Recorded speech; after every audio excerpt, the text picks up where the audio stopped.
بسم اللہ الرحمن الرحیم۔ السلام علیکم ورحمۃ اللہ وبرکاتہ۔ دوستو، حافظ وقاص وظائف چینل میں خوش آمدید ہے۔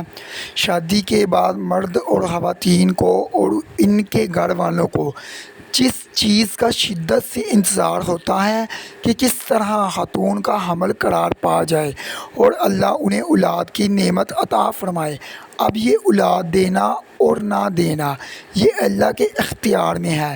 اللہ قرآن پاک میں فرماتا ہے، اللہ جسے چاہے بیٹے دے، جسے چاہے بیٹیاں دے، جس کو چاہے دونوں دے دے اور جس کو چاہے کچھ نہ دے، یعنی دونوں نہ عطا کرے۔ ہمیں رب العزت سے دعا کرنی چاہیے کہ اللہ سارے اولاد عطا کرے۔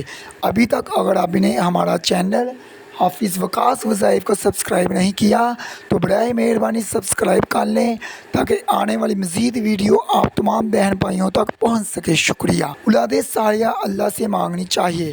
قرآن پاک میں ایک سورت ہے جس کا نام سورۃ مریم ہے۔ اولاد کے لیے، جلد حمل کے لیے یہ نہایت ہی مجرب صورت ہے۔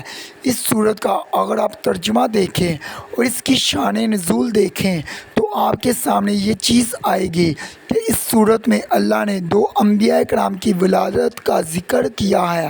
ایک وہ نبی ہیں جن کے گھر اولاد نہیں تھی، اللہ نے ان کو اولاد کی بشارت دی۔ حضرت زکریا، اور زکریا علیہ السلام کو یحییٰ علیہ السلام ملے، اور حضرت مریم کو اللہ نے حضرت عیسیٰ علیہ السلام عطا فرمائے۔ اللہ نے اس صورت کے اندر یہ تاثیر رکھی ہے کہ جو بھی اس صورت کو یکسوئی کے ساتھ، توجہ کے ساتھ اور اس کے معنی کو غور کرتے ہوئے جب اس کی تلاوت روز کرے، مرد یا عورت، اور پانی پر دم کر کر پیے اور 7 کھجوروں پر دم کرے، 3 کھجوریں عورت اور مرد روزانہ کھائے، پانی بھی پیے اور کھجوریں بھی کھائے دم کر کے، اس عمل کی برکت کی وجہ سے اللہ پاک آپ کو ضرور اولاد جیسی نعمت سے نوازے گا انشاءاللہ تعالی۔